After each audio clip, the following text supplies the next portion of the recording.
আমার মায়েরা বোনেরা, এই উদাহরণটা ফলো করবেন, আমল করবেন, আপনারাও করবেন, একদম ফল পাবেন, 100% ফল পাবেন। আমি পেয়েছি, আপনাদের করতে বলছি, পাবেন। চলো, আল্লাহর নবী ছোট মেয়ের নাম হলো ফাতেমা। কি নাম? ফাতেমা। ফাতেমাকে নবীজি আলীর সঙ্গে বিবাহ দিয়েছিলেন, সকলে জানে। তো মা ফাতেমা সারাদিন সংসারের কাজ করত, স্বামীর সেবা করত, ছেলের লালন পালন করা, সবকিছু করতে গিয়ে ফাতেমা একটু কষ্টে পড়ে যেতেন। মা ফাতেমা কি করতেন? কষ্টে পড়ে যেতেন। তো স্বামী হযরত আলী রাদিয়াল্লাহু তাআলা আনহু স্ত্রীর কষ্ট সহ্য করতে না পেরে ফাতেমাকে বলছেন, ফাতেমা, আমার বাড়িতে এসে তোমার খুব কষ্ট করতে হচ্ছে না? তো ফাতেমা বলছেন, আপনি একটু আব্বাজানের কাছে যাবেন, মানে নবীর কাছে। খুব ভালো করে ঘটনাটা শুনে নিন। আব্বাজানের কাছে যাবেন, গিয়ে বলবেন যেন দুটো কাজের লোক আমাকে কাজ করার জন্য দেয়। কটা লোক? দুটো কাজের লোক, মানে আমার রান্নার করে দেবে, যেমন কাজের লোক বাড়ি আসে না। তো আলী রাদিয়াল্লাহু তাআলা আনহু বললেন, আচ্ছা ঠিক আছে, আমি যাচ্ছি নবীর কাছে। গিয়েছেন নবীর কাছে, গিয়ে কিন্তু ডাইরেক্ট বলতে পারছে না, লজ্জায় খুশ করছে। নবীজি বুঝতে পেরেছেন আলী কিছু একটা বলবে। তো নবীজি বলছেন, নিজের জামাই তো, নবীজি বলছেন, আলী কিছু বলবে?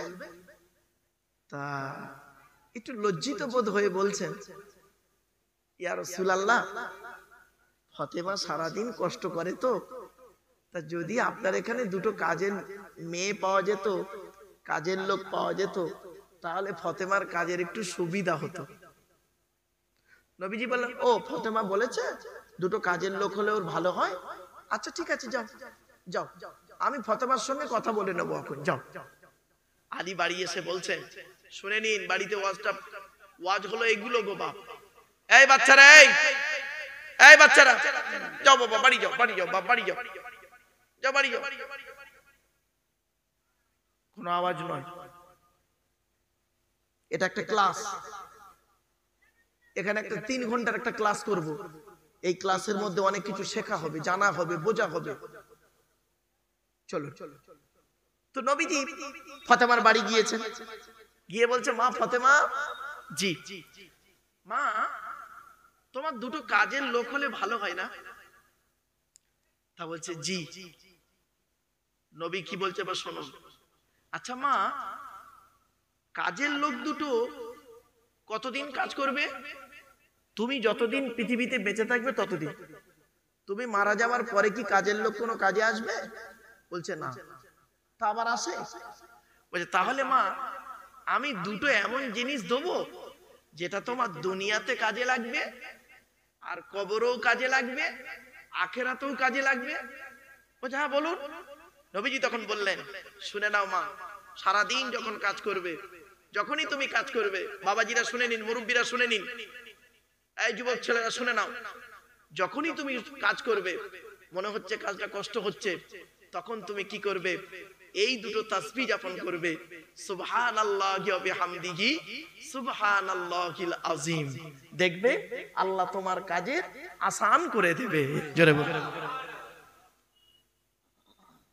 আচ্ছা বলুন তো, এই যে মা ফাতেমার ঘটনাটা, এটা বলতে আমার ক মিনিট সময় লাগলো? বলুন বলুন বলুন। খুব যেতে 2 থেকে 3 মিনিট। এই 3 মিনিটের কথাটাকে যদি কেউ 30 মিনিট টেনে টেনে বলে, কেমন লাগে? হাস্যকর ব্যাপার। এই জন্যই বাবা আমার বক্তব্য শুনতে গেলে একটু ব্রেন লাগবে। আপনারা আল্লাহকে 100% বিশ্বাস করুন। আপনারা আল্লাহকে 100% বিশ্বাস করেন? আরে ভাই বলুন না, এসব মুখে বলছেন তো, প্র্যাকটিক্যাল করেছেন? একটা উদাহরণ দিচ্ছি, দেবো আবার দেবো। এই দেখেন, 100% আল্লাহকে বিশ্বাস করে একটা উদাহরণ দিচ্ছি, দেখুন। আজমির শরীফ নাম শুনেছেন? তাড়াতাড়ি তাড়াতাড়ি। আজমির শরীফে একটা কবর আছে, একজন আল্লাহর ওলি খাজা মুঈনুদ্দিন চিশতি আজমিরি রহমাতুল্লাহ, নাম শুনেছেন? শোনেন, খাজা মঈনুদ্দিন চিশতি আজমিরি রহমাতুল্লাহ 100% ঈমান কাকে বলে দেখুন, উদাহরণটা দেখে নিন, শিখে নিন, বুঝে নিন। খাজা মঈনুদ্দিন চিশতি আজমিরি রহমাতুল্লাহ আলাইহি একদিন তারাগড় পাহাড়ের নিচে ফজরের নামাজের পরে গাছের তলায় বসে বসে সূরা ইয়াসিন পড়ছিলেন। পড়া কমপ্লিট, পাহাড়ের দিকে চেয়ে দেখছে কিছু যুবক ছেলে বড় একটা পাথর ধরে দাঁড়িয়ে আছে, মানে পাথরটা ফেলে দেবে, খাজা মঈনুদ্দিনের মাথায় পড়বে, ওদের ধারণা। খাজা মঈনুদ্দিন চিশতি আজমিরি রহমাতুল্লাহ আলাইহি পাথরের দিকে চেয়ে বুঝতে পেরেছেন এই পাথরটা ছেড়ে দেবে, আমাকে মেরে ফেলবে। 100% ঈমান কাকে বলে দেখুন, পাথরের দিকে চেয়ে দুটো বাক্য বলেছিলেন, কি? এ পাথর, তোর দ্বারাই যদি আল্লাহ আমার কপালে মৃত্যু লিখে রাখে তাহলে আমি মঈনুদ্দিন এটাই বিশ্বাস করব পাথরেই আমার কপালে মৃত্যু লেখা ছিল, আর যদি তোর দ্বারাই আমার কপালে মৃত্যু আল্লাহ লিখে না রাখে, পাথর তুই আজকের আল্লাহর হুকুমে ওই জায়গায় দাঁড়িয়ে যা। আজও পর্যন্ত পাথর আল্লাহর হুকুমে ওই জায়গায় দাঁড়িয়ে আছে। এরই নাম 100% ঈমান। আচ্ছা, এই যে খাজা মঈনুদ্দিন হুজুরের পাথরের ঘটনাটা বলতে আপনারা বুঝতে পেরেছেন? আরে ভাই বলুন না। আচ্ছা, এটা বলতে কতক্ষণ সময় লাগলো বলুন বলুন বলুন? 1.5 থেকে 2 মিনিট ধরি। এইটাকে যদি কেউ টেনে টেনে টেনে টেনে 20 মিনিট বলে কেমন লাগবে? আমার খাজা হুজুর গাছের তলায় বসে বসে বসে বসে বসে বসে বসে বসে কি করছিল? কথাটা একটু ভাববেন, ভাববেন।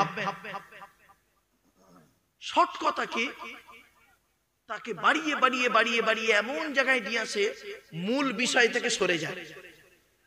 আর একটা 100% ঈমানের পরিচয় দিচ্ছি, দেবো? এবার দেবো কি বলেন? ফুরফুরা শরীফ নাম শুনেছেন? ফুরফুরা শরীফ নাম শুনেছেন বাবা?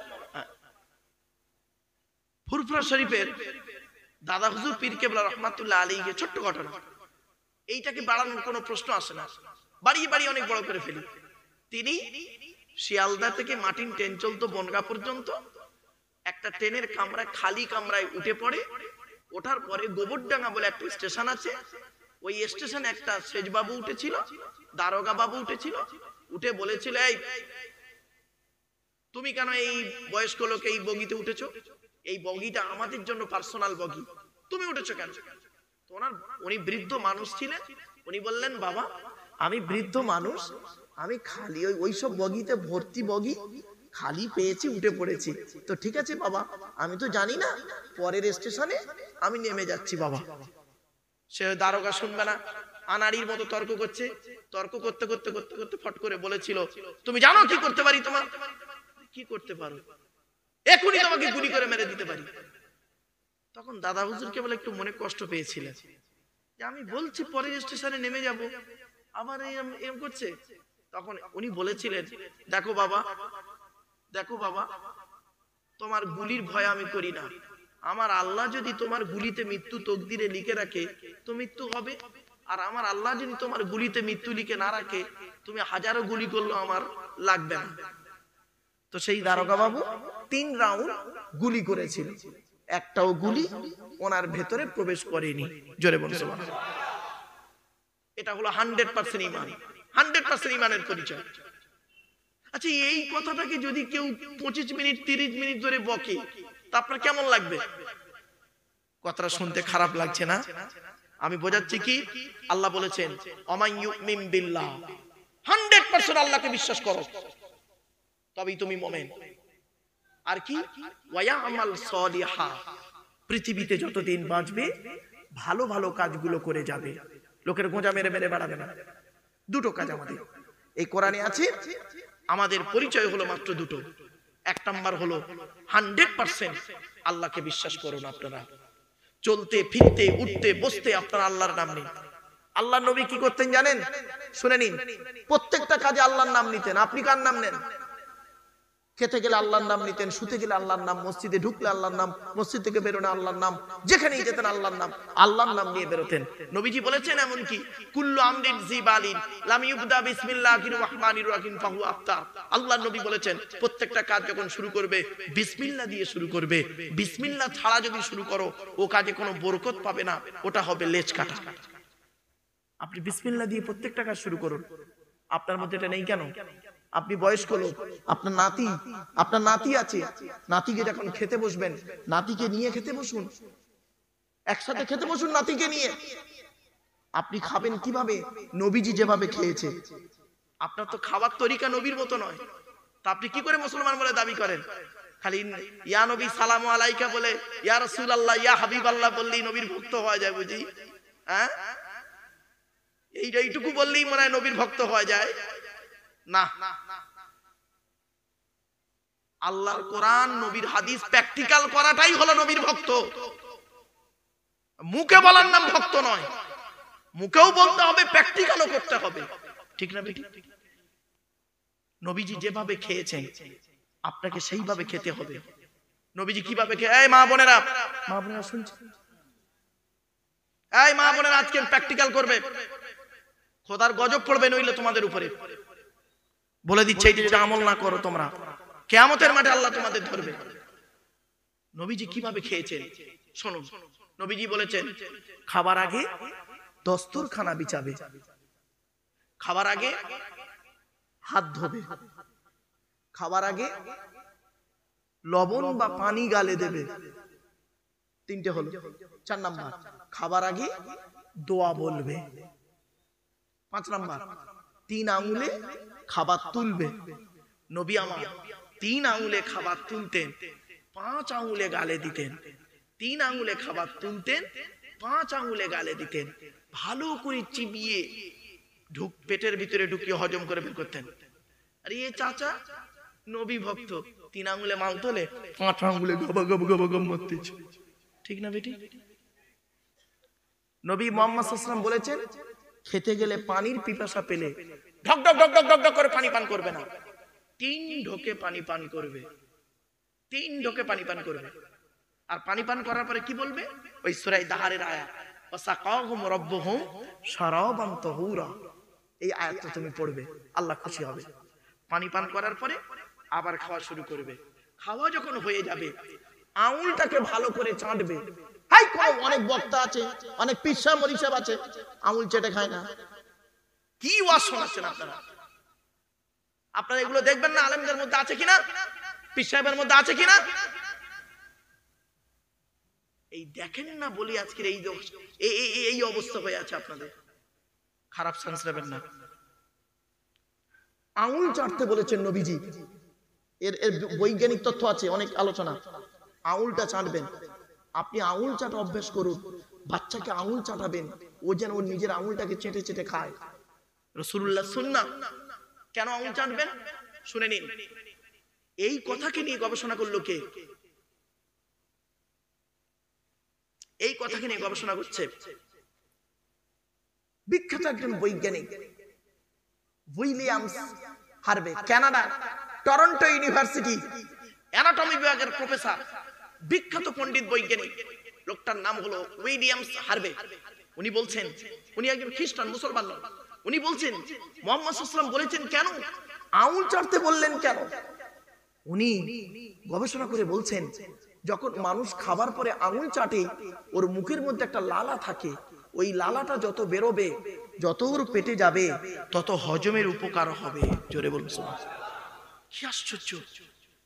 এরপরে নবী বললেন খাওয়া হয়ে গেলে যে প্লেটটায় খাবেন ওই প্লেটটাকে ভালো করে চেটে খাবেন।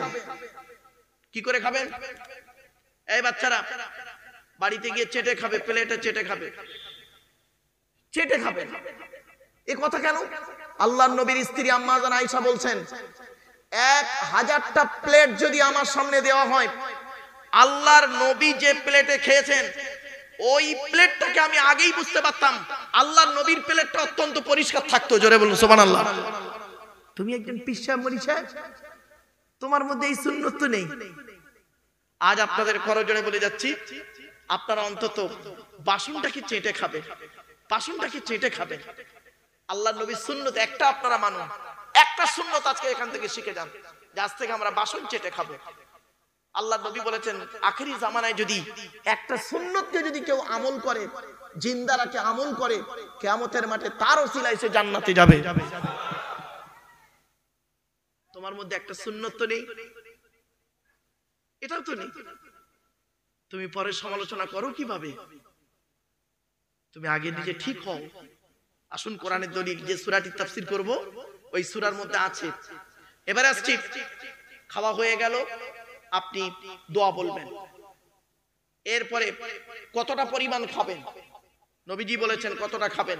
লোকের মাল পেয়েছো বলে একদম বাকুর ভর্তি করে খাবে এটা করো না। পেটটাকে তিনটে ভাগে ভাগ করবে। প্রথম ভাগটা খাবার দিয়ে ভর্তি করবে, দ্বিতীয় ভাগটা পানি দিয়ে ভর্তি করবে, তৃতীয় ভাগটা ফুল ফাঁকা রাখবে, হজমের উপকার হবে। এই চাচা নবী ভক্ত বেবাড়িতে দাওয়াত খেতে গেছে, পেটটাকে তিনটে ভাগে ভাগ করেছে। প্রথম ভাগটা লুচি মিষ্টি ঢুকিয়ে ভর্তি করেছে, দ্বিতীয় ভাগটা বিরিয়ানি ঢুকিয়ে ভর্তি করেছে, তৃতীয় ভাগটা দই মিষ্টি থামস আপ চাটনি পাঁপড়। আর জায়গা নেই চাচার পেটে, চেপে চেপে চেপে চেপে পান মশলা রাস্তার উপরে বমি করে দিয়েছে। এই বেবাড়িতে গিয়ে নাকি একটা লোক 70 পিস রসগোল্লা খেয়েছে, আর সে মানুষের বাচ্চা না কুমিরের বাচ্চা। মিষ্টি খাওয়া সুন্নত বলে 70 পিস? বাস্তবটাই বললাম, কথাটা শুনতে হয়তো খারাপ লাগছে। চলো চলো চলো, আল্লাহ পাক কোরআনে কি বলছে দেখি। আজকে যে সূরাটি এবার আসছি, এটা খাওয়া গেল। এই মা বোনেরা ভালো করে শুনে নিন, এইভাবে পরিবেশ তৈরি করবেন। পরিবেশ বাড়িতে স্বামীকে বলবেন বাসন চেটে খাও, ছেলেকে বলবেন বাসন চেটে খাও, তুমিও বাসনটা চেটে খাবে। মেয়ে ছেলেরা এগুলো শোনে কিন্তু আমল করে না। আজকে আমার নবী সাহাবীরা কি করে করতো, নবীজি বলার সাথে সাথে বাড়িতে গিয়ে সাহাবী বলতেন স্ত্রীকে, এই আমি নবীর দরবার থেকে শুনে এসেছি, রাসূলুল্লাহর কাছ থেকে শুনে এসেছি 3 আঙ্গুলে খাবার তুলতে হবে। রাসূলুল্লাহর দরবার থেকে শুনে এসেছি, রাসূলুল্লাহ বলেছেন খাবার শেষে আঙ্গুল চাটতে হবে। স্ত্রীকে বলে দিল, বাচ্চাদের বলে দিল, শিখে গেল, গোটা ঘরটা সুন্দর তরিকা তৈরি হয়ে গেল। সুবহানাল্লাহ বলা গেল না? আপনারা কি করেন, শোনেন, প্র্যাকটিক্যাল করেন, ঠিক না বেঠিক? এরা শোনে, আমল করে না। এবার আসছে ঘুমাবেন কিভাবে। এই মা বোনেরা ভালো করে শুনে নিন, বাবাজিরা যুবক ভাইরা শুনে নিন, ঘুমাবেন কিভাবে, নবী কিভাবে ঘুমিয়েছে দেখি। নবী করিম সাল্লাল্লাহু আলাইহি সাল্লাম বলেছেন ঘুমানোর আগে অজু করবে। অজু করে তো কেউ ঘুমান না, যাই পারে হোক। আমি বাবা সবসময় অজু করে ঘুমাতে পারি না, কারণ আমি যদি মিথ্যা বলি আল্লাহ আমার জবানটাকে ফেলে দেবে। সবসময় অজু অবস্থায় ঘুমাতে পারি না, তবে চেষ্টা করি। 1 নাম্বার নবীজি বললেন অজু অবস্থায় ঘুমাবে, অজু করে নেবে, ঘুমানোর আগে অজু করে নেবে। 2 নাম্বার ঘুমানোর আগে কি করবে, বিছানাটাকে সুন্দর করে ঝেড়ে নেবে। ভাষাটা বুঝতে পারছে না? বুঝতে পারছেন বাবা মা? বিছানাটাকে ঝেড়ে নেবে। 3 নাম্বার বাতিটাকে অফ করে দেবে। 3 নাম্বার বাতি অফ করে দেবে। 4 নাম্বার শোয়ার আগে দোয়া বলবে। দোয়া বলবে, আল্লাহর নাম নেবে, আল্লাহুম্মা বিসমিকা আমুতু আহইয়া। 5 নাম্বার ডান হাতটা ডান চোয়ালিতে দেবে, ডান কাত ফিরে ঘুমাবে। বেটা ছেলেদের বিনা কারণে উপুড় হয়ে শোয়া নিষেধ। মেয়েদের বিনা কারণে চিত হয়ে শোয়া নিষেধ। তাও তো জানো না এসব। বেটা ছেলেদের বিনা কারণে উপুড় হয়ে শোয়া নিষেধ, আর মেয়েদের বিনা কারণে চিত হয়ে শোয়া নিষেধ। এরপরে নবী বলছেন ঘুম থেকে উঠে অজু করে নেবে, আল্লাহর নাম নেবে, নবীর তরিকায় ঘুমাবে। তোমার মধ্যে তো এই জিনিসটা নাই। খাওয়ার মধ্যে নবীর তরিকা নেই, শোয়ার মধ্যে নবীর তরিকা নেই, আপনার কি বলবো কথাবার্তার মধ্যে নবীর তরিকা নেই, খালি মুখে নবী নবী করে চিৎকার করে। এসব মুনাফিকের লক্ষণ গো বাবা। এসব মুনাফিকের লক্ষণ। মুনাফিকরা কি করতো জানেন? নবীর জামানায় রাসূলুল্লাহর দরবারে এলে রাসূলুল্লাহর মতো কথা বলতো, একদম ইয়া রাসূলুল্লাহ আপনি আল্লাহর নবী, অমুক তমুক হামাত না, খুব করতো। আর যখন রাসূলুল্লাহর দরবার থেকে চলে যেত না, বলতে হয় বলি আমরা তোদের সাথে আছি। কোরআনে আয়াত নাযিল হয়েছে সূরা মুনাফিকুন। সূরা মুনাফিকুনের তাফসীর যদি করি কান গরম হয়ে যাবে, কান গরম হয়ে যাবে আমার বাপেরা। ওই সূরাটা আজ আলোচনা করব না, যে সূরার আলোচনা করব চলুন। আচ্ছা বাপেরা, আসমান পৃথিবী জমিনে যা কিছু আছে সকলে আল্লাহর ডাকে, এটা আপনারা বিশ্বাস করেন? জোরে বলুন। দেখেন কোরআন কি বলছে, সাব্বাহা লিল্লাহি মা ফিস সামাওয়াতি ওয়া মা ফিল আরদি ওয়া হুয়াল আজিজুল হাকীম।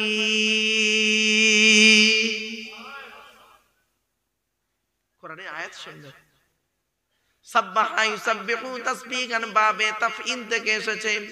আল্লাহ রাব্বুল আলামিন বলেন আসমান পৃথিবী জমিনে যা কিছু আছে সকলে আল্লাহ পাকের তাসবিহ যাপন করে।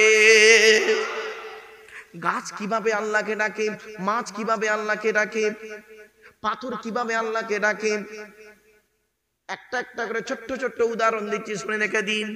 এই আয়াতের তাফসীর অন্য আয়াত দিয়ে হচ্ছে, কোরআনের তাফসীর কোরআন দিয়ে হয়, কোরআনের তাফসীর হাদিস দিয়ে হয়। কোরআনের তাফসীর যদি কেউ মন গড়া নিজের থেকে করে, আল্লাহর নবী বলেছেন মান ফাসসারাল কুরআনা বিরাইহি ফালিয়াতাবাওয়াহু মাকআদাহু মিনান নার। যে ব্যক্তি কোরআনের ব্যাখ্যা নিজের মন থেকে করবে তার ঠিকানা হবে জাহান্নাম। কোরআনের তাফসীর করতে গেলে বাপ 25 রকমের জ্ঞান তার মধ্যে থাকতে হবে, তবে ওই লোকটা কোরআনের তাফসীর করতে পারবে। 25 রকমের জ্ঞান, ইলমুন নাহু, ইলমুস সরফ, ইলমুল বালাগাত, ইলমুল বায়ান, ইলমুল বাদি, ইলমুল ইলমা, ইলমুল ইমলা, ইলমুল ইশতিকাক, উসুলের সমস্ত দিক, আম খাস মুতলাক মুকাইয়াদ সারি কেনায়া হাকিকি মাজাজি ইবারাতুন নাস ইশারাতুন নাস দালালাতুন নাস ইক্তিজামুন নাস। শুধু তাই না, আমের নেহি নাসিক মানসুখ জানতে হবে, আয়াতের শানে নুজুল জানতে হবে, এই আয়াতটা কোথায় নাজিল হয়েছে, কোন ঘটনাকে কেন্দ্র করে নাজিল হয়েছে, কাকে কেন্দ্র করে নাজিল হয়েছে, এই আয়াতটা জানতে হবে। এমনকি এই আয়াতের ইতিহাসটাও জানতে হবে, এই আয়াতের পিছনে অন্য আয়াত কি আছে সেটাও জানতে হবে, এই আয়াতের পিছনে কি হাদিস আছে, সেই হাদিসটা সহিহ না জয়ীফ না মওযু, খবরে মুতওয়াতির, খবরে মশহুর, খবরে ওয়াহিদ কোনটা আছে ভালো করে জানতে হবে। যিনি কোরআনের তাফসীর করবেন তাকে খাঁটি মুমিন হতে হবে। ফাসিকের তাফসীর শরীয়তে জায়েজ নয়। অনুরোধ করে বলে যাচ্ছি, তাই আল্লাহ পাক বলে দিলেন আসমান পৃথিবী জমিনে যা কিছু আছে সকলে আল্লাহ পাকের তাসবিহ যাপন করে। এই আয়াতের তাফসীর অন্য আয়াত দিয়ে হচ্ছে তুসাব্বিহু লাহুস সামাওয়াতুস সাবউ ওয়াল আরদু ওয়া মান ফীহিন ওয়া ইন মিন শাইইন ইল্লা ইউসাব্বিহু বিহামদিহি ওয়ালাকিন লা তাফকাহুনা তাসবিহাহুম। 15 নম্বর পারার 5 নম্বর পৃষ্ঠা 4 নম্বর লাইন, সূরার নাম সূরা বানী ইসরাঈল। আল্লাহ বলে দিলেন আসমান পৃথিবী জমিনে যা কিছু আছে সকলে আল্লাহ পাকের তাসবিহ যাপন করে। তোদের মধ্যে খুব কম লোক আছে তাদের তাসবিহ গুলো বুঝতে পারে, সকলের সেই চোখটা নাই, ঠিক না বেটি? কাদের সে চোখ আছে? আল্লাহ যাকে তাকে সেই চোখ দেয় না। চলুন দেখে নিই। এই জন্য আল্লাহ কোরআনে বলে দিলেন বন্ধুত্ব যদি করতে হয় যাত্রার সঙ্গে বন্ধুত্ব করবি না।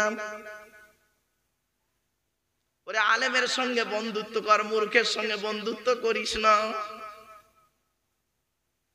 আল্লাহ পাক কোরআনে বলেছেন 4 শ্রেণীর লোকের সঙ্গে বন্ধুত্ব করতে হবে। কত কত কয় শ্রেণী? জোরে বলুন। ومن يطع الله والرسول فاولئك مع الذين انعم الله عليهم من النبيين والصديقين والشهداء والصالحين وحسن اولئك رفيقا। 5 নম্বর পারার 8 নম্বর পৃষ্ঠার 1 নম্বর লাইন, সূরার নাম সূরা নিসার মধ্যে আল্লাহ বলে দিলেন 1 নম্বর নবীদের সঙ্গে বন্ধুত্ব করো, নবীরা যে পথ অবলম্বন করেছে তোমরাও সেই পথ অবলম্বন করো। অর্থাৎ নবী যেভাবে খেয়েছেন, যেভাবে শুয়েছেন, যেভাবে চলাফেরা করেছেন সেইভাবে তুমি তোমার জীবনটাকে বাস্তবায়ন করো। কিছু বুঝতে পারছেন? তোমার মধ্যে নবীর আদর্শ নেই, খালি গোল জামা পরে আর খালি ইয়া রাসূলুল্লাহ ইয়া হাবিবাল্লাহ বলা ছাড়া তো কিছুই নেই।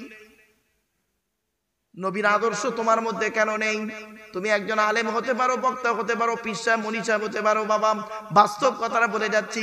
এই কত পীর সাহেব মুনি সাহেব আছে বাবা বাম্মার ভাত দেয় না, ঠিক না বেটি?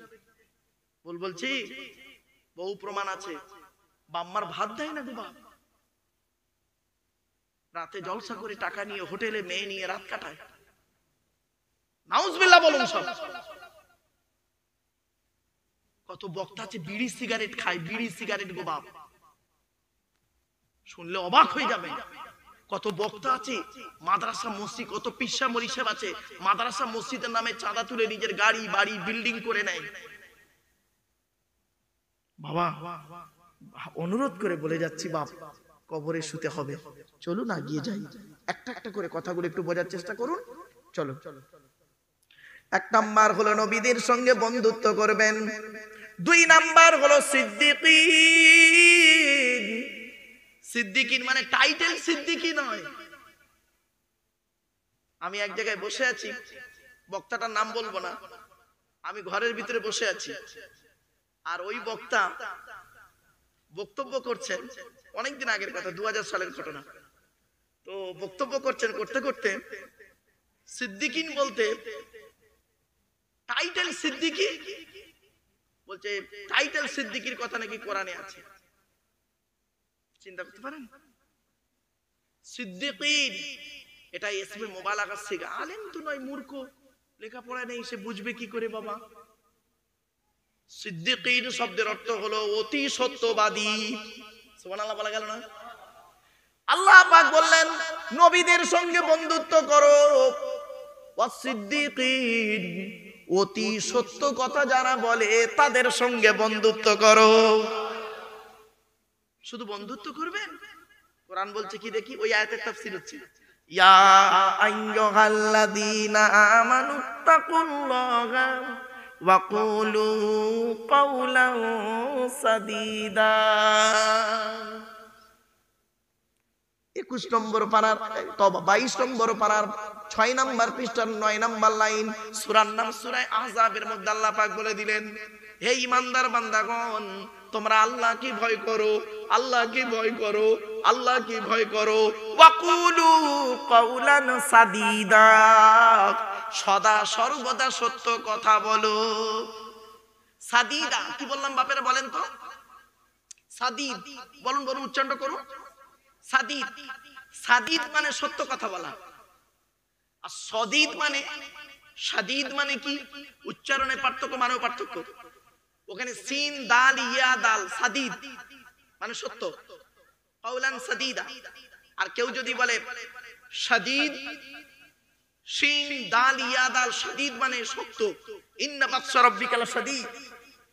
আর কেউ যদি আবার অতি শুদ্ধ করতে গিয়ে সদীদ বলে, সদ দিয়ে যদি বলে, সদীদ মানে পূজার রক্ত। কি বললাম বাবা? পূজার রক্ত।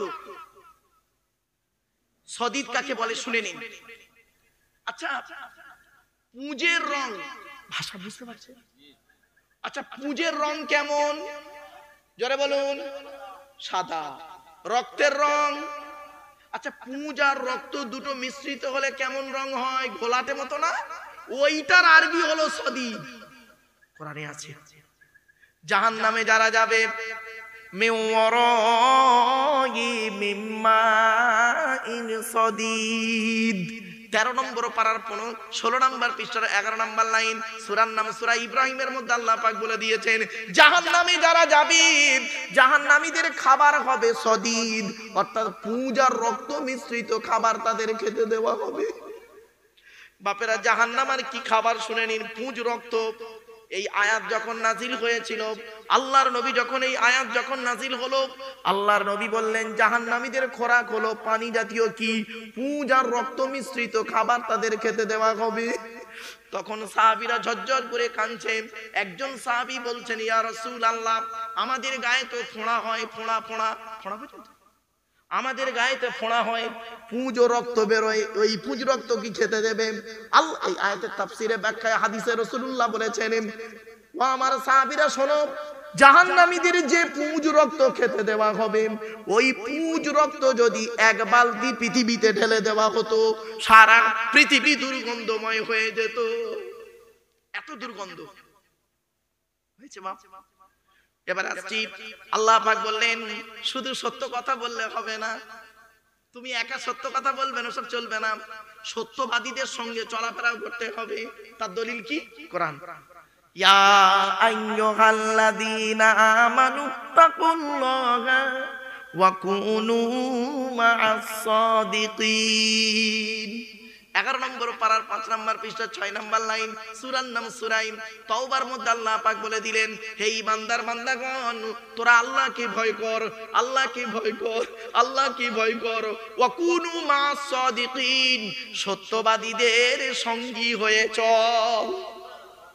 আর আমরা কি করি? মিথ্যাবাদী, চিটিংবাজ, তার তেল মারতেছে। আর সত্যবাদী গরিব, তাকে অবহেলা করছে। সত্যবাদী গরিব, তাকে অবহেলা করছো তুমি। আর মিথ্যাবাদী, চিটিংবাজ, কোটিপতি, তারে তুমি তেল মারছো। বাড়ি থেকে ভাববে, মিথ্যা কথা বলে, লজ্জা করে না? চলো এগিয়ে যাচ্ছি। কি অসুবিধা হচ্ছে? অসুবিধা হচ্ছে না? আর একটু হবে না? বন্ধ করে দেবো বাবা? আর একটু হবে? হবে? হ্যাঁ, আমার কথা বুঝতে পারছেন বাপেরা? ঠিক আছে, ভালো করে বুঝতে না পারলে আমারে বলবেন, কোনো ব্যাপার না, খোলা মনে আওয়াজ। বুঝতে না পারলে বলবেন। চলো, তাহলে 1 নাম্বার বন্ধুত্ব করতে হবে কাদের সঙ্গে? নবীদের সঙ্গে। 2 নাম্বার হলো কাদের সঙ্গে?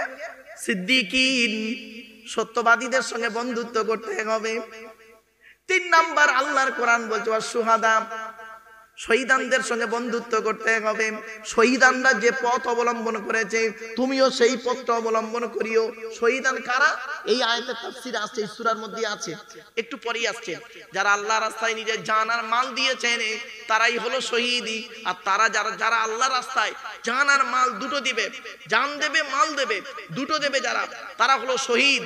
আর তাদের সম্পর্কে আল্লাহ কোরআনে কি বলেছেন শুনুন, লা তাকুলু লিমান ইউকতালু ফি সাবিলিল্লাহি আমওয়াত বাল আহইয়াউ ওয়ালাকিন লা তাশউরুন। 2 নম্বর পারা 2 নম্বর পৃষ্ঠার একেবারে 13 নম্বর লাইন, সূরার নাম সূরা বাকারা। কোরআন বলছে, যারা আল্লাহর রাস্তায় নিজের জীবনকে বিলিয়ে দিয়েছে, তাদেরকে তোমরা মৃত বলো না, বরং তারা জীবিত। তোমরা তা অনুভব করতে পারো না। তারা কি খায়? তারা কি খায়? কোরআন বলছে, লা তাহসাবান্নাল্লাযীনা কুতিলু ফি সাবিলিল্লাহি আমওয়াতা বাল আহইয়াউন ইনদা রাব্বিহিম ইউরযাকুন। 4 নম্বর পারার 11 নম্বর পৃষ্ঠা 10 নম্বর লাইন, সূরার নাম সূরা আল ইমরান। কোরআন বলছে, যারা আল্লাহর রাস্তায় নিজের জীবনকে বিলিয়ে দিয়েছে, তাদেরকে তোমরা মৃত বলে ধারণাও করো না, বরং তারা জীবিত, আল্লাহর তরফ থেকে খাবার প্রাপ্ত হয়। জোরে বলুন। এই জন্য কয়েক কটা দেহ মাটি খেতে পারে না, টাটকা থাকে। সব দেহ মাটি খায় না, টাটকা থাকে। শুনে নিন, মানুষকে যখন মাটি দিয়ে চলে আসেন, আপনাদের গ্রামের কথা বলছি বাবা, মানুষকে মাটি দিয়ে চলে আসার পর 20 দিন পরে কবরটা খুলে দেখেছেন? আবার বলেন না, দেখেছেন কি? একবার দেখবেন, কবরটা খুলে দেখবেন কেমন আছে। শুনে নিন, মানুষকে মাটি দিয়ে আসার পর ঠিক 8 থেকে 10 দিন পর মাথার চুল, গায়ের লোমগুলো, নখগুলো খসে খসে পড়ে যায়। 12 থেকে 14 দিন পরে মাথার ব্রেন পচে গিয়ে নাক দিয়ে, কান দিয়ে, গাল দিয়ে গড়োতে থাকে। 18 থেকে 20 দিন পর পেটটা ফেটে যায়। 2 মাস পর মাংস, চামড়া পোকায় খেয়ে নেয়, ফ্রেমটা পড়ে থাকে। 6 মাস পর ওটাও চলে যায়। কেন্দুয়ার সুন্দরী নারী, কোথায় গেল তোমার দেহ? এ সুন্দর যুবক, কোথায় গেল তোমার দেহ? এমন দেহ পৃথিবীতে করে যাও, মরে যাবার 20 বছর পরেও টাটকা পাওয়া যাবে। ওই দেহটার দাম আছে। কয়েক কটা দেহ মাটি খেতে পারে না, টাটকা আছে থাকে। এক নাম্বার হলো নবীদের দেহ মোবারক মাটি খেতে পারে না, টাটকা থাকে। জোরে বলা গেল না? দুই নাম্বার হলো শহীদানদের দেহ মোবারক মাটি খেতে পারে না, টাটকা থাকে। তিন নাম্বার খুব ইম্পর্টেন্ট, মোকাম্মাল কোরআনে হাফেজের দেহ, মোকাম্মাল কোরআনে হাফেজের দেহ মাটি খেতে পারে না, টাটকা থাকে। এজন্য অনুরোধ করে বলে যাচ্ছি বাবা, আমার মা বোনেদের বলে যাচ্ছি, মায়েরা বোনেরা, যদি তোমার দুটো বাচ্চা হয়, একটা বাচ্চাকে কোরআনে হাফেজ করিও। যদি একটা বাচ্চা হয়, ওই বাচ্চাটাকে কোরআনে হাফেজ করানোর পরে অন্য কিছু করাইও। হাফেজ মাওলানা পড়ি, তারপরে জেনারেল পড়াবেন। আমরাও তো পড়েছি, হিফজ করেছি, খারিজি পড়াশোনা করেছি, আবার জেনারেল ডিগ্রিও করেছে, আল্লাহ করিয়েছে। এদিক ওদিক দুই দিকের ডিগ্রি আল্লাহ করিয়েছে। কে বলেছে হয় না? তুমি চেষ্টা করুনি, হয়নি। কেন হবে না? ওর যদি হয় তোমার হবে না কেন? তুমি চেষ্টা করো, মানজাদা ফাওয়াজাদা, যে চেষ্টা করে সে পায়। তুমি তো চেষ্টা করোনি। যে চাই চিনি তাকে যোগাই চিন্তামণি, ঠিক না বেঠিক? তুমি চিনি চাইবে না, চিন্তামণি আসবে কি করে? তুমি চিনি চাও, ঠিক চিন্তামণি এসে যাবে। যে চাই চিনি তাকে যোগাই চিন্তামণি, কথাটা মাথায় রাখবেন। এজন্য মা বোনেদের বলে যাচ্ছি, মোকাম্মাল কোরআনে হাফেজের দেহ মাটি খেতে পারে না। হাফেজের গুরুত্ব কি জানেন? কল্পনা করতে পারবেন না আপনারা। চলো, চার নাম্বার হলো হাক্কানি আলেমের দেহ মাটি খেতে পারে না। জোরে বলুন। হাক্কানি ছাড়া আমার আলেম নয়, হাক্কানি আলেমের দেহ মাটি খেতে পারে না, টাটকা থাকে। পাঁচ নাম্বার হলো মুয়াজ্জিনের দেহ মাটি খেতে পারে না। 12 বছর যদি কেউ নিঃস্বার্থ ভাবে আজান দেয়, ওই দেহ মাটিতে টাটকা থাকে। জোরে বলুন। এই মুয়াজ্জিন শব্দটা যখন এলো, প্রাসঙ্গিক কিছু কথা আসবে, বলবো? এই বলবো, শুনে নিন। যাকে তাকে মসজিদ কমিটি করবেন না, যাকে তাকে মসজিদ কমিটি করবেন না, গোনা হবে বলে দিচ্ছি। এই কোরআনে আছে মসজিদ কমিটি হতে গেলে 5টা গুণ লাগবে। কটা গুণ? 5টা গুণ। যাকে তাকে মসজিদ কমিটি করবেন না, আজকের বলে যাচ্ছি। কোরআনে আছে, ইন্নামা ইয়ামুরু মাসাজিদাল্লাহি মান আমানা বিল্লাহ ওয়াল ইয়াউমিল আখিরি ওয়া আকামাস সালাতা ওয়া আতাজ যাকাত ওয়া লাম ইয়াখশা ইল্লাল্লাহ ফাসা উলাইকা আন ইয়াকুনু মিনাল মুহতাদিন। 10 নম্বর পারার 8 নম্বর পৃষ্ঠা 7 নম্বর লাইন, সূরার নাম সূরা তাওবার 18 নম্বর আয়াতে আল্লাহ বলে দিয়েছেন, মসজিদ কমিটি কে হবে? যার মধ্যে 5টা গুণ থাকবে, তারাই আমার ঘরের দায়িত্ব নেবে। 1 নাম্বার হলো লোকটা 100% ইমানদার হতে হবে। 2 নাম্বার লোকটা 100% কিয়ামতকে বিশ্বাস করতে হবে। 3 নাম্বার লোকটাকে 5 ওয়াক্ত নামাজ আদায় করতে হবে।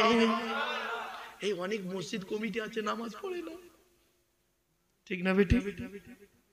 4 নাম্বার হলো ওয়াতা যাকাত, যাকাত আদায় করতে হবে। ও বাবা, মসজিদের ক্যাশিয়ার হিসাব চাইলে খালি পালাচ্ছে, খালি পালাচ্ছে, তার মানে মাল ঘাপলা। রাগ করো না বাবা। 5 নাম্বার হলো মসজিদ কমিটি ওই লোকটা হবে ওয়ালাম ইয়াখশা ইল্লাল্লাহ, আল্লাহ ছাড়া কাউকে সে ভয় করবে না। এই 5টা গুণ যার মধ্যে থাকবে, ওই ব্যক্তিকে মসজিদ কমিটিতে রাখবে, আল্লাহর রহমত নাযিল হবে। এসব তো দেখো না, এসব দেখেন। তো মসজিদের রহমত হবে কি করে? এবার আসছি, মসজিদে যে নামাজ পড়ায় ওকে কি বলে? জোরে বলুন। এই ইমাম সাহেব বলেন, তাই তো? মসজিদে নামাজ সহি করতে গেলে, মসজিদে নামাজ সহি করতে গেলে ইমামের মাইনে বেশি দেবেন। যে মসজিদে ইমামের মাইনে কম, যে মসজিদে ইমামের মাইনে কম, ওই মসজিদের মুসল্লিদের নামাজ আল্লাহর দরবারে কবুল হওয়া মুশকিল আছে। এ মুসলমানের বাচ্চা 1 কোটি টাকা খরচা করে মসজিদ তৈরি করে, আর ইমামের মাইনে দেবার বেলা 3000 টাকা, ঠিক না বেটি? একটা ছোট্ট উদাহরণ দেন তো দেখি। স্বামী স্ত্রী কজন? স্বামী স্ত্রী কজন হলো? 2 জন। ছেলে মেয়ে কজন? 4 জন। পিতামাতা 6 জনের সংসার খেতে বর্তমান যুগে বর্তমান সময়ে যা বাজার দ্রব্যের দাম, মূল্যের যা দাম, জিনিসপত্রের যা দাম, 6 জনের সংসার চলতে গেলে আপনাদের বাড়িতে এক মাসে একজনের কত টাকা লাগতে পারে একটা সংসারে? বলুন বলুন বলুন বলুন না রে ভাই।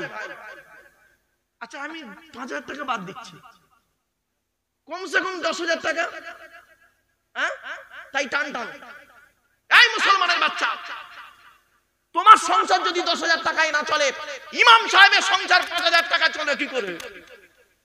লজ্জা করে না? লজ্জা করে না? যদি বলে এই কথা কেন বলছেন হুজুর? এই ফতোয়া, ফতোয়া তোর বইয়ের আঁচলের তলায় মারবি বে, ফতোয়া তোর বইয়ের আঁচলের তলায় মারবি। প্র্যাকটিক্যাল কর, করে তারপর ফতোয়া মার, কলম চলবে না। 19 বছর ইমামতি করেছি আমি, 19 বছর ইমামতি করেছি আমি। জায়গাটার নাম শুনলে শুনে লাভ নেই আর, না গ্রামটার নাম বলবো না। হুগলি জেলা, হুগলি জেলা, থানার নাম বলছি জাঙ্গিপাড়া। গ্রামটার নাম শুনলে তারা অনেক সময় বলে যে কষ্টে আমি করেছি, 19 বছর ইমামতি করেছি, 400 টাকা মাইনে, 400 টাকা মাইনে, 19 বছর ইমামতি করেছি আমি। সেই গ্রামের লোকের পয়সা ছিল না, কোটি কোটি টাকার মালিক ছিল তারা, আজও রয়েছে। তারা ইউটিউবের মাধ্যমে শুনছে, শুনছে তারা। বাস্তবটাই বললাম আজ আপনাদের। 400 টাকা মাইনে রে বাপ, ইমাম হয়ে লোকের বাড়িতে ভাত এনে খেতাম, বুঝলেন? কষ্ট। বললাম না, ফতোয়া দেওয়ার আগে একটু লেখাপড়া করতে হয়। প্র্যাকটিক্যাল করে ফতোয়া দাও না বেটা, দেখি তোমার ফতোয়ার আঙুল চলবে না। প্র্যাকটিক্যাল করো, করে ফতোয়াটা মারো। বাস্তব কথা বলছি বাপ, অনুরোধ করে বলে যাচ্ছি, এ মুসলমানের বাচ্চা, এরা ইমাম রাখে মুরগি জবাই করার জন্য। এই এই মা বোনেরা, এই মা বোনেরা এইটাই শুনছে না? এই মা বোনেরা, ইমাম সাহেব কথা মুরগি জবাই করা তোমাদের আল্লাহর গজব পড়বে, বলে দিচ্ছি। আজ আপনাদের বলে যাচ্ছি, আপনাদের ইমাম সাহেব আছে?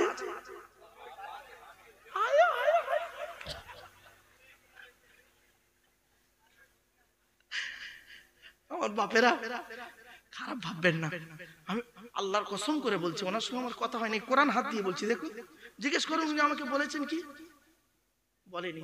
আমি সব জায়গায় বলি কথাটা, কেন জানেন? আমি যে কষ্টটা পেয়েছি, এই কষ্ট যেন পৃথিবীতে কোনো ইমাম না পায়। যে কষ্ট আমি পেয়েছি বাপ, এই কষ্ট কোনোদিন কোনো ইমাম যেন পৃথিবীর জমিনে না পায়, আকাশের নিচে জমিনের উপরে। যে কষ্ট আমি পেয়েছি বাপ, বাস্তব কথা বলছি। এ মুসলমানের বাচ্চা, এরা মুরগি জবাই করতে ভয় পায়, আর ভোটের সময় মানুষ মানুষকে ছুরি মারতে ভয় পায় না, ঠিক না বেটি? এরা মুরগি জবাই করতে ভয় পায়, মানুষ খুন করতে ভয় পায় না। এজন্য খবরদার নয়, ইমাম সাহেবকে দিয়ে মুরগি জবাই করাবেন না। নিজের মুরগি নিজে জবাই করবেন। কি বলে জবাই করবেন? এই মা বোনেরা শুনে নাও, বিসমিল্লাহে আল্লাহু আকবার, অতি আল্লাহ কবুল করবে। সুবহানাল্লাহ বলেন। তোমার মুরগি তুমি নিজে জবাই করতে পারো না? মুরগি জবাই করার জন্য ইমাম সাহেব? জাতির কলঙ্ক, সমাজের কলঙ্ক। শুধু তাই নয়, আজ আগিয়ে যাই একটু। এবার আসছি, ইমাম গেল, মসজিদ কমিটি হলো, হ্যাঁ, এবারে যেটা আজান দেয় ওটাকে কি বলে? কি বলে? কি বলে? মুয়াজ্জিন। এই দেখেন, এই পশ্চিম বাংলায়, এই পশ্চিম বাংলায় বেশিরভাগ মুয়াজ্জিনের আজান শুদ্ধ নেই, ঠিক না বেঠিক হুজুর? বেশিরভাগ মুয়াজ্জিনের আজান শুদ্ধ নেই, অশুদ্ধ। অশুদ্ধ কিরাম আজান দিচ্ছে শুনুন। আল্লাহু আকবার, আল্লাহু আকবার, হাইয়া আলা সালাহ, ঠিক না বেঠিক? একামত দিচ্ছে মুসলমান। এই এই যারা মুয়াজ্জিন আছো, আগে আজান শুদ্ধ করবে, নইলে কাল থেকে একামত দেবে না। একামত দিচ্ছে কি শুনুন, একামত দিচ্ছে, হাইয়া আলাস সালাহ, হাইয়া আলাল ফালাহ, হাইয়া আলাস সালাহ, হাইয়া আলাল ফালাহ, কাদ কামাতি সালাহ, কাদ কামাতি সালাহ। বাস্তব কথাটা বললাম, ও বাচ্চারা ওরা জানে না, ওরা হাসছে, বাস্তবটাই বললাম বাপ, হাতে ধরে বলে যাচ্ছি, এগুলো শুদ্ধ করে নি, এগুলো শুদ্ধ করে। আচ্ছা, তাহলে গেল ইমাম, গেল মুয়াজ্জিন হলো, কমিটি হলো, এবার যে কটা নামাজ পড়ে ওটারে কি বলে? ও কটাকে মুসল্লি। এই দেখে ভাই ভালো জানে আপনাদের গ্রামের অবস্থা, আমার যা কলজে ফেটেছে, ভাই যেন না ফাটে। দেখবেন প্রত্যেক মসজিদে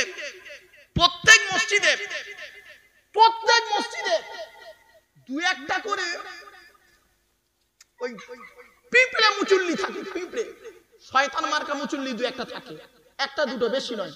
কি করে জানেন? আবার ওগুলো হয় বেশি বুড়োরা ওরা হয়, খিটখিটে বুড়ো। কি করবে জানেন? বাড়িতে বয়স বুড়ির সঙ্গে ঝগড়া করে পারবে না, বৌমার সঙ্গে ঝগড়া করে পারবে না, ছেলের সঙ্গে ঝগড়া করে পারবে না, আপনার মেয়ের সঙ্গে ঝগড়া করে পারবে না, ভাইয়ের সাথে ঝগড়া করে পারবে না, মসজিদে এসে ইমাম সাহেবের মোজা মারতে খালি। ঠিক না বেটি? ইমাম সাহেব পাকা ঘরে নেই কেন? তোরও পাকা ঘরে নেই, ইমাম সাহেব বলবে কারেন্টের দোষ। ইমাম সাহেব বেচারা, এই শোনেন, 5-5টা মসজিদের সভাপতি আমি বর্তমানে, 5-5টা মসজিদের সভাপতি আল্লাহ করেছে আমাকে। তো একটা মসজিদের সভাপতি, আমি মসজিদের ইমাম যখন আসে, আমি বলি বাবা 3টে প্রশ্ন থাকে আমার। 1 নাম্বার, বাবা তোমার লেখাপড়া কত দূর, ওটা জেনে নি। 2 নাম্বার জিজ্ঞেস করি, বাবা তুমি বিবাহিত না অবিবাহিত, এটা জিজ্ঞেস করি। 3 নাম্বার আমি বলি যে বাপ তুমি আল্লাহকে খুশি করার জন্য নামাজ পড়াইও, আমি চেষ্টা করব যথাসাধ্য তোমার মাইনে দেওয়ার জন্য। মসজিদ কমিটি যা দেয়, আমি আমার নিজের গ্যাটের মাইনে থেকে, আমি সরকারি চাকরি করি গো বাপ, আমার গ্যাটের মাসের মাইনে থেকে আমার আব্বা মার নামে ইমাম সাহেবদের দিই, 5টা মসজিদের ইমামকে আমার পার্সোনাল থেকে দিই। ইমাম সাহেব যা পায় মসজিদ থেকে, আবার ইমাম ভাতা যেটা আছে ওটা পায়, আবার আমার থেকেও পায়। যাই হোক, একটা ইমাম সাহেব নিয়োগ করেছি, শোনেন, নিয়োগ অসুবিধা হচ্ছে আপনাদের? নিয়োগ করেছি, ইমাম সাহেব বলছে হুজুর আমি সবে দওরা হাদিস পাস করেছি হুজুর, আমি গরিবের ছেলে, আমি এখন বিয়ে করিনি, আমার একটা বোন আছে, বোনের বিয়ে না দিয়ে আমি কি করে বিয়ে করি হুজুর? তা আমি ইন্টারভিউ দিতে এসেছি আপনার মসজিদে। তা বললাম ঠিক আছে বাবা, ছেলেটার পড়াশোনা ভালো, মানে কোরআন তেলাওয়াত ভালো, এবং দওরা হাদিস পাস করা ছেলে, দওরা হাদিস মানে বুখারী খতম করা ছেলে, মানে আলেম, ভালো আলেম। তো আমি চিন্তা করলাম, ঠিক আছে বাবা, তোমাকেই সিলেক্ট করা হলো। মসজিদ কমিটিকে বললাম, বললো হুজুর আপনি যেটা বলবেন সেটা। বললাম ঠিক আছে বাবা, ভালো। এখন বেচারা বিয়ে হবে, ওর বোনের বিয়ে হয়েছে পরের বছর, এখন ওর বিয়ে করে, ওর বাম্মা বলেছে বাবা তুই বিয়ে কর, নইলে আমরা বুড়ো বুড়ি আর কতদিন বাঁচবো। তো ওর এখন বিবাহ, তা আমাকে বলছে হুজুর আমার শুভ বিবাহে আপনার দাওয়াত, তো হুজুর আমি 1 সপ্তাহ ছুটি যদি আমাকে দেন তাহলে খুব ভালো হয় হুজুর। আমি বললাম আচ্ছা বাবা, 1 সপ্তাহ নয় 10 দিন তোমার ছুটি দিলাম, তোমার দায়িত্ব আমি যে কোনো দিক থেকে নিয়ে পালন করব, তোমার ও নিয়ে টেনশন করতে হবে না বাপ, যাও যাও। তা আমি আর ওর বিয়েতে যেতে পারিনি, আমার দাওয়াত দিয়েছে, ভালো মুসল্লিদেরও দাওয়াত দিয়েছে, বিয়ে খেয়ে এসছে। ও বাপ, শুনলে অবাক লাগবেন, বেচারা নতুন বিয়ে করেছে, 3 দিন ফজরের নামাজে জামাতে আসতে পারেনি। 3 দিন, কদিন বাপ? 10 দিন ছুটি করেছে, আর 3 দিন ফজরের জামাতে বেচারা আসতে পারেনি। একটা নতুন ছেলে, যুবক ছেলে বিয়ে করেছে, 3 দিন ফজরের নামাজে আসতে না পারাটা এটা স্বাভাবিক কথা, ঠিক না বেটি? একটা বুড়ো এসছে ওই মসজিদের মুসল্লি, আমি স্কুলে আছি, হঠাৎ এসছে, আসসালামু আলাইকুম হুজুর। কি খবর মুরব্বি এখানে? হুজুর আপনার সাথে কথা আছে, খুব জরুরি কথা। কি? ওই ইমাম সাহেব রাখা যাবে না, ইমাম সাহেব রাখা যাবে না। বললাম প্রবলেমটা কি, অসুবিধা কি, কি হয়েছে? এমন ভাবে বলছে, না হুজুর সে বলা যাবে না আপনার। আমি ভেবেছি কোনো নারী ঘটিত কেসে বা অন্য কোনো পাপ কাজ করেছে, কোনো চুরি চামারি। বলে বাবা কি হয়েছে বলো না। হুজুর ওই ইমামের পেছনে নামাজ হয়। আমাকেও বলছে বুড়োটা, ওই ইমামের পেছনে নামাজ হয়, 3 দিন ফজরের নামাজে আসে না।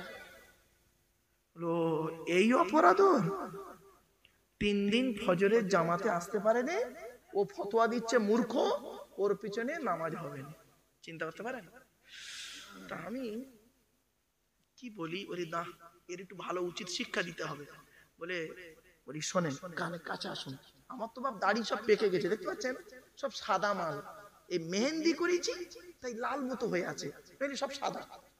কানের কাছে গিয়ে মুখ দিয়ে ওকে 2টো কথা বলেছি, 2টো কথা, এমন কথা ওর কানে বলেছি, ওই বুড়ো যতদিন বেঁচে থাকবে জীবনে কাউকে বলতে পারবে না, ও জীবনে কাউকে বলতে পারবে না। 2টো কথা বলেছি, পুরো মাথা হেঁট, 2টো কথা বলেছি ওকে, ও জীবনে কাউকে বলতে পারবে না, আর আমিও বলতে পারবো না। 2টো কথা বলেছি। কি আশ্চর্য। আচ্ছা বাবা বলেন তো, একজন যুবক ছেলে বিয়ে করেছে, তা 3 দিন ফজরের নামাজে আসতে পারেন, এটা খুব মহামারী জিনিস করে ফেলেছে যে। আমি ওকে বললাম বাবা তুমি 3 দিন ফজর, বলে হুজুর 3 দিন আসতে পারিনি হুজুর। আমি বলি বাবা ফজরের নামাজটা তুমি পড়েছো? বলছে হুজুর আমি কাজা পড়ে নিয়েছি। তার আবার কি করবে? কিছু বুঝতে পারছেন কথাটা আমার? এই হলো মসজিদের অবস্থা। এজন্য বাপেদের অনুরোধ করে বলে যাচ্ছি, এই রকম ধরনের মুসল্লিদের অনুরোধ করছি, খবরদার নয়, এই রকম মুসল্লি হইও না বাপ। চলো বন্ধুত্ব করবে 4 শ্রেণীর লোকের সঙ্গে, মনে পড়ছে না, ভুলে গেছেন? 1 নাম্বার হলো নবীদের সঙ্গে বন্ধুত্ব করুন, 2 নাম্বার হলো শহীদদের সঙ্গে বন্ধুত্ব করুন, 3 নাম্বার হলো কি সত্যবাদীদের সঙ্গে বন্ধুত্ব করুন, 4 নাম্বার হলো নেক ব্যক্তিদের সঙ্গে বন্ধুত্ব করুন। দুনিয়াতে শান্তি সম্মান পাবেন, আখিরাতে জান্নাত পেয়ে যাবেন। আর কিছু কিছু খোঁচো মুসল্লি আছে, খোঁচো মুসল্লি বোঝেন? আমরা খোঁচো বলি, মানে একটু বদমাইশ টাইপের, আপনারা কি ভাষা বলেন? যাই হোক, খোঁচো টাইপ, খিটখিট টাইপের মুসল্লি। এই ঈদের দিন, এই ঈদে নয় বাপ, এই বগরা ঈদের দিনে না আমার আম্মা জান ইন্তেকাল করে। এই বগরা ঈদের দিন বেলা 11:30টার সময় আমার আম্মা জান ইন্তেকাল করে। এর আগের বগরা ঈদে হঠাৎ দেখি বগরা ঈদের দিন ওই 10:30 নাগাদ একটা ফোন এলো। কে ফোন করেছে চিনতে পেরেছি, নাম্বারটা সেভ করা আছে তো। হ্যালো আসসালামু আলাইকুম ভাইজান, ঈদ মোবারক। তা আমি বলছি ওয়ালাইকুম আসসালাম, ঈদ মোবারক। আমার বলছে ভাইজান 2টো মশলা জিজ্ঞাসা করব, খুব দরকার। আমি ভেবেছি কুরবানির দিনে মশলা জরুরি, মানে কি হয় গরুর গোশত নিয়ে ঝামেলা, আর নইলে অন্য কোনো কিছু মশলা হবে, কুরবানির মশলা হবে। কি বলছে জানেন ভাইজান? 1 নাম্বার মশলা হলো কুরবানির গোশত দিয়ে মদ খাওয়া যাবে। কত বড় হারাম করছে, চিন্তা করতে পেরেছেন? কুরবানির গোশত দিয়ে মদ খাওয়া যাবে, ওর 1 নাম্বার মশলা। 2 নাম্বার মশলাটা কি আমি শুনি। তারপর বলছে ভাইজান সুদের টাকায় বিড়ি কিনে খেলে গুনাহ হবে? সুদের টাকায় বিড়ি কিনে খেলে গুনাহ হবে? বুঝতে পারছেন কি জিনিস? এজন্য আপনাদেরকে বলে যাচ্ছি বাপ, এগুলো থেকে সাবধান হন। আল্লাহর কোরআনের আয়াতে ফিরে এলাম। আল্লাহ বলে আসমান পৃথিবী জমিনে যা কিছু আছে সকলে আল্লাহর তাসবিহ যাপন করে। সাব্বাহা লিল্লাহি মা ফিস সামাওয়াতি ওয়া মা ফিল আরদি ওয়া হুয়াল আজিজুল হাকীম। আসমান পৃথিবী জমিনে যা কিছু আছে সকলে আল্লাহ পাকের তাসবিহ যাপন করে। আল্লাহ রাব্বুল আলামিন আরেকটু জানিয়ে দিচ্ছে, তার ব্যাখ্যায় বলে যাচ্ছি। গাছ কিভাবে আল্লাহকে ডাকে, মাছ কিভাবে আল্লাহকে ডাকে, হরিণ কিভাবে আল্লাহকে ডাকে।